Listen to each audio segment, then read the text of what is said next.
जय हिंद। आज के वीडियो हम देखेंगे यहाँ पे देखेंगे हम लोग 3.2 के, ठीक है ना। जो क्वेश्चन नंबर हम लोग का 1 2 3 है। इसके पिछले वाले वीडियो में हमने 3.1 का क्वेश्चन हम पढ़ा दिए हैं, ठीक है ना, पूरा पढ़ा दिया है। आज यहाँ पर 3.2 का क्वेश्चन पढ़ना है, जो कि फर्स्ट नंबर क्वेश्चन है, ठीक है। इस क्वेश्चन का यहाँ पे मतलब ये है कि समलंब चतुर्भुज एबीसी, जो कि यहाँ पर दिया हुआ ऑलरेडी, ठीक है ना, कि कोण यहाँ पर एंगल ए बराबर यहाँ 100 डिग्री है, तो एंगल बी बराबर 110 डिग्री है, तब ये दोनों कोणों की मान ज्ञात कर देना है। मतलब ए एंगल सी और एंगल डी का मान ज्ञात कर देना है, ठीक है ना। इस क्वेश्चन में लिखेंगे हम लोग समलंब चतुर्भुज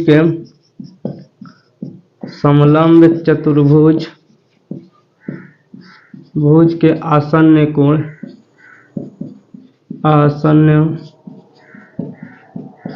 बराबर 180 डिग्री, यानी 180 डिग्री के होता है, ठीक है ना, 180 डिग्री। क्लियर, ठीक है। इसलिए आप लिख सकते हैं देयरफॉर यहाँ पर एंगल ए प्लस चतुर्भुज का आसन्न कोण का माप कितना होता है 180 डिग्री। तो एंगल ए का आसन्न कौन है, यानी सम्मुख भुजा कौन है यहाँ पर, सम्मुख इसका यही है डी है। अब बी का सम्मुख कौन है यहाँ पर सी है, ठीक है ना। तो इस कोण का सम्मुख कौन है, ए का सम्मुख डी है और बी का सम्मुख यहाँ पर सी है, ठीक है ना। तो यहाँ पर हम लिखेंगे, यहाँ पर हम बनाएंगे यहाँ पर angle A plus angle D बराबर कितना हो जाएगा 180 डिग्री।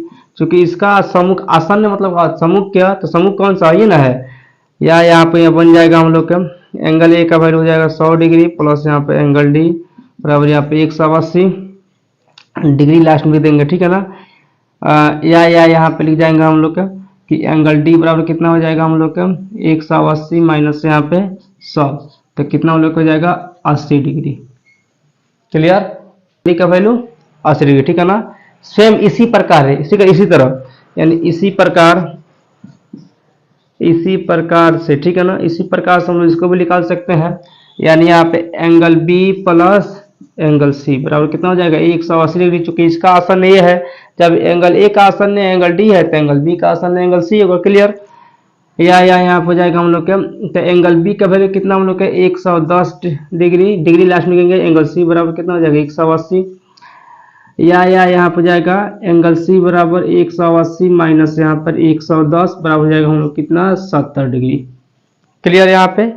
तो यहाँ बोल रहा है कि तब दोनों शेष कोणों का मानते हैं, लिखेंगे हम लोग हेंस, अतः यहाँ पे एंगल सी बराबर कितना हम लोग को मिल रहा है 70 डिग्री, और एंड यहाँ पर एंगल डी बराबर कितना मिला हम लोग के 80 डिग्री, ठीक है ना। तो अभी जाके क्वेश्चन हम लोग के बन गया, ठीक है ना, क्योंकि एंगल सी बराबर 70 एंगल डी बराबर 80 डिग्री, ये क्वेश्चन जाके समाप्त हो गया, ठीक है। ठीक है, नेक्स्ट यहाँ पे अब इसमें कोई दिक्कत नहीं है।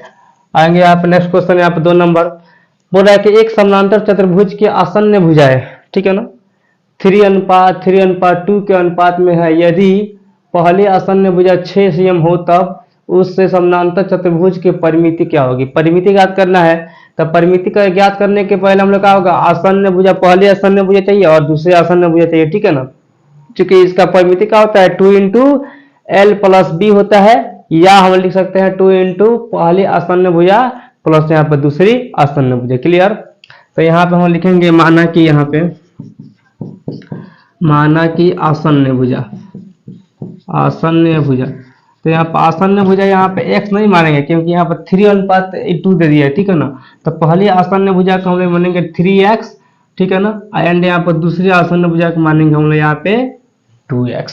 क्लियर, अब यहाँ चलेंगे प्रश्न से, ठीक है ना। अब यहाँ देखो, यहाँ पे दे दिया पहली आसन्न भुजा कितना यहाँ पे है 6x है, अब पहली यहाँ पे कितना है 3 है, तो इसको हम लोग क्या करेंगे 3x बराबर कितना हो जाएगा 6, ठीक है। या हम लोग इसको बनाएंगे यहाँ पे, तो जाएगा हम लोग के x बराबर कितना हो जाएगा 6/3, यानी कट के कितना जाएगा हम लोग के 2 आ जाएगा। इसमें कोई दिक्कत या तो कोई दिक्कत नहीं। अब इसको हम मान लेंगे पहली आसन्न भुजा, यहाँ लिखेंगे पहली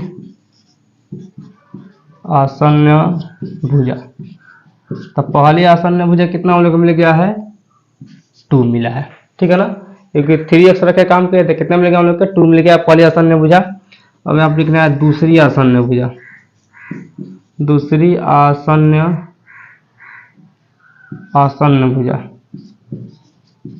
ठीक है ना। यहाँ पर दिया हुआ इसलिए पहली का रखेंगे, अगर दूसरी का दिया रहता था हम लोग यहाँ पर 2 रख ले, ठीक है ना। तो कितना हो जाएगा 2 × 2, चूंकि यहाँ पर 2x है तो 2 के ऊपर 2 तो यहाँ भले ही x का वैल्यू कितना है 2, तो ये कितना आ गया 4 आ गया, ठीक है ना। अब इसका निकालेंगे हम लोग परिमिति से, और इसका हम लिखेंगे परिमिति, यहाँ पे परिमिति बराबर क्या हो जाता है 2 × पहली प्लस दूसरी आसन्न भुजा, आसन्न भुजा, क्लियर। तो 2 × यहाँ पर पहली आसन्न भुजा कितना हम लोग के है, पहली आसन्न भुजा हम लोग के 2 है, तो 2 + 4, ठीक है ना। और दूसरी हम लोग कितना है 4 है, ठीक है ना। यहाँ पे तो कितना हो जाएगा 10 दिन का कितना हो जाएगा 20 सेंटीमीटर इसका आंसर, ठीक है ना। क्योंकि यहाँ पे ये भी 2 सेंटीमीटर होगा, यहाँ पे ये भी होगा हम लोग सेंटीमीटर, ये भी होगा सेंटीमीटर, ठीक है ना। तो कितना हो जाएगा हम लोग के 20 सेंटीमीटर इसका आ गया परिमिति, ठीक है ना। कैसा परिमिति हो गया 20 सेंटीमीटर, क्लियर। अब देखेंगे यहाँ पे थर्ड नंबर क्वेश्चन।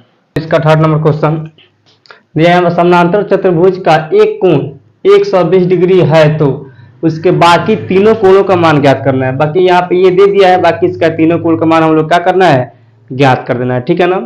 तो इसका हल है, आप चलो इसे यहाँ पर लिखेंगे, ठीक है ना, कि समानांतर चतुर्भुज, चतुर्भुज का आसन्न कोण, आसन्न कोण बराबर होता है, ठीक है ना, बराबर होता है, क्लियर। यहाँ पे यानी यहाँ पे जाएगा एंगल ए बराबर एंगल सी के, आसान मतलब ये इसके बराबर हो गया, एंड यहाँ पर एंगल बी बराबर एंगल डी के, मतलब एंगल बी की जगह पे एंगल डी भी रख सकते हैं, एंगल डी की जगह पे एंगल बी भी रख सकते हैं, एंगल ए की जगह पे एंगल सी भी रख सकते हैं, एंगल सी की जगह पे एंगल ए भी रख सकते हैं, क्लियर। अब देखेंगे यहाँ पर तो क्या होता है, यहाँ पर चतुर्भुज के चारों, चतुर्भुज का योग कितना होता है, यानी होता है 360 डिग्री, ठीक है ना। तो यहाँ पर लिखेंगे हम लोग चतुर्भुज का योग, ठीक है ना, 360 डिग्री होता है, ठीक है ना। ये चतुर्भुज का चिन्ह हो गया, ठीक है ना। तो चतुर्भुज का योग कितना होता है 360 डिग्री, ठीक है ना। तो हो जाएगा हम लोग angle A plus angle B plus angle C plus angle D बराबर ए 360, ठीक है ना। डिग्री लास्ट में लिख देंगे। यहाँ पर एंगल ए बराबर कितना दे दिया 120 डिग्री, ठीक है ना, प्लस प्लस एंगल बी, ठीक है ना, तो मान नहीं दिया तो छोड़ देंगे। फिर एंगल सी, तो एंगल ए जितना होता है ना एंगल सी होगा, तो 120 तो यही हो जाएगा, ठीक है ना, 120 डिग्री, ठीक है, प्लस यहाँ पर एंगल डी, तो एंगल बी का मान में कुछ नहीं है, तो एंगल डी का मान, अब यहाँ मन करे हम लोग के, तो एंगल बी की जगह पे एंगल डी रख सकते हैं, चाहे एंगल डी की जगह पे एंगल बी रख सकते हैं, ठीक है ना। तो यहाँ पे हम क्या करेंगे एंगल बी ही रख देंगे, ठीक है ना। एंगल बी क्या रखा है, एंगल डी का स्थान पर, चूंकि बी और डी का है यहाँ पे बराबर है, क्लियर। यहाँ पे चलेगा हम लोग के, अब यहाँ हम लोग देखेंगे यहाँ पर बराबर, यहाँ पर 360 डिग्री, क्लियर। अब यहाँ पर क्या करेंगे हम लोग, यहाँ पे ये दोनों को, यहाँ पे एंगल बी कितना होगा 2 एंगल बी प्लस यहाँ पर 120 कितना हो जाएगा 240 बराबर 360, क्लियर। यहाँ पे 2 एंगल बी बराबर कितना हो जाएगा हम लोग के यहाँ पर 360, इधर ये प्लस में तो हो जाएगा तो माइनस में, माइनस यहाँ पे 240, या हम लोग को जाएगा यहाँ पे,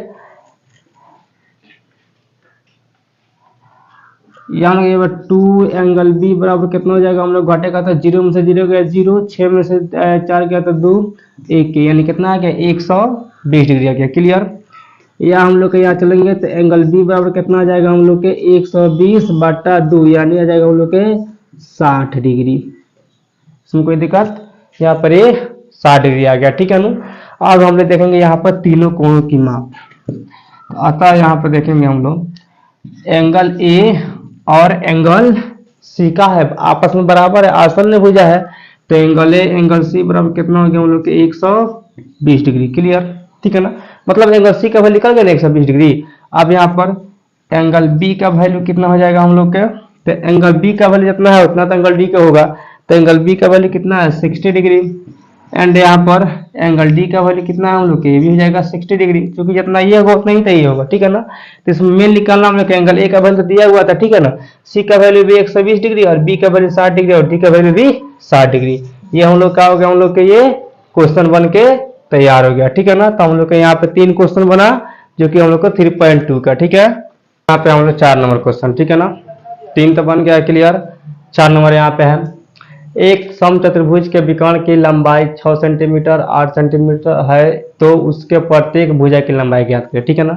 तो इसमें फॉर्मूला क्या होता है, प्रत्येक भुजा की लंबाई का फॉर्मूला यही होता है कि √1/4 इंटू यहाँ पर विकर्ण के वर्ग का योगफल, पहली विकर्ण का योगफल प्लस यहाँ पर दूसरे विकर्ण का योगफल, ठीक है ना। इस फॉर्मूला से यहाँ पे बनेगा, ठीक।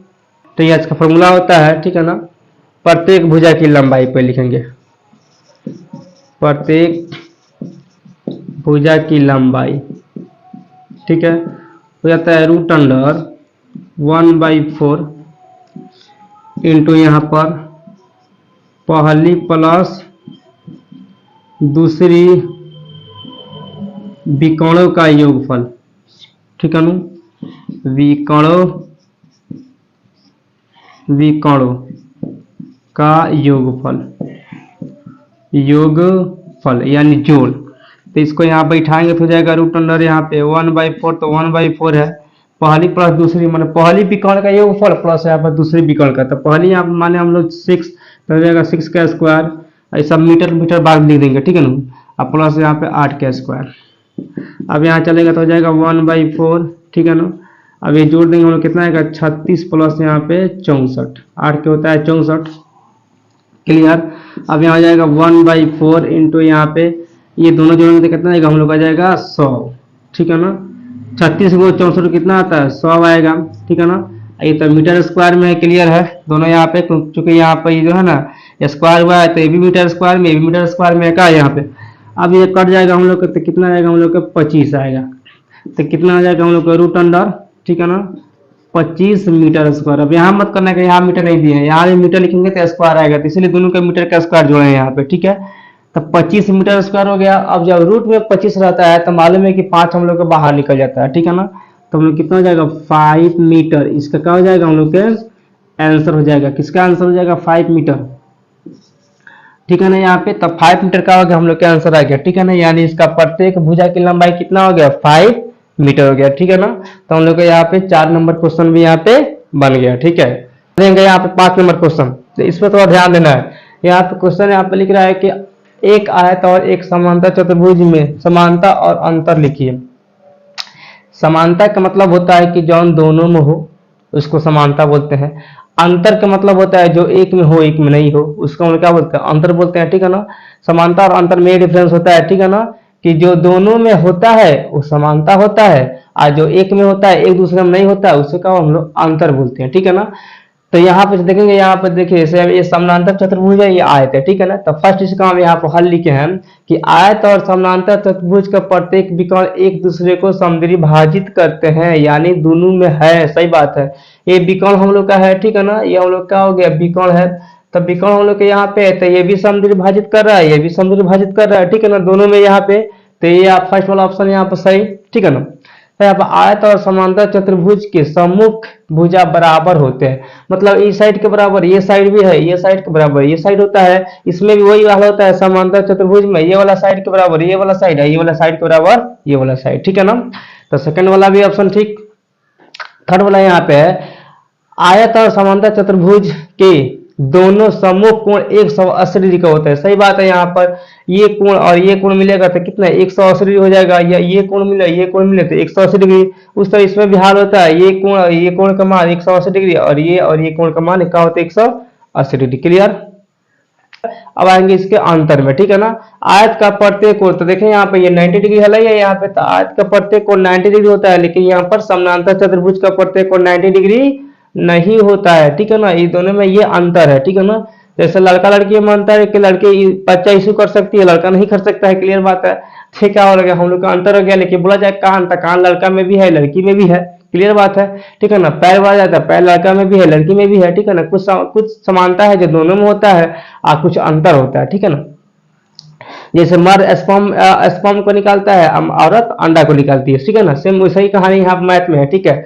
तो यहाँ पे समझ में आएगा फर्स्ट वाला, ठीक है ना। इसका प्रत्येक विकर्ण 90 डिग्री का नहीं होता है, यहाँ पे 90 डिग्री का नहीं है कोई, ठीक है ना, लेकिन इसका 90 डिग्री का है, ठीक है, ये क्लियर।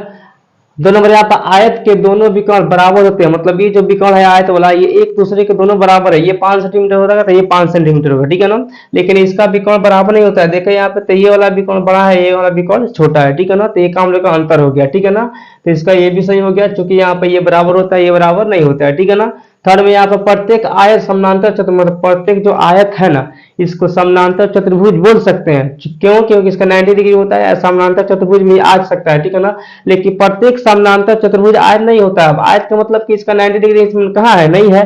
तो प्रत्येक आयत जो है ये समानांतर चतुर्भुज हो सकता है, लेकिन प्रत्येक समानांतर चतुर्भुज आयत नहीं हो सकता है, क्योंकि यहाँ पे इसमें बहुत ज्यादा अंतर होता है, ठीक है। प्रत्येक आयत समानांतर चतुर्भुज हो सकता है, लेकिन प्रत्येक समानांतर चतुर्भुज आयत कभी नहीं होगा। ये वाला समानांतर चतुर्भुज कभी आयत नहीं बन सकता है, आयत को हम लोग समानांतर चतुर्भुज बोल सकते हैं, बना सकते हैं। तो ये वाला ऑप्शन में हम लोग के सही हो गया, ठीक है ना। तो इसलिए हम लोग का आज यहाँ पर हम लोग के 8 क्लास में 3.2 का जो यहाँ पे क्वेश्चन था, 5 के 5 क्वेश्चन हम लोग का आज यहाँ पे बन गया, ठीक है ना।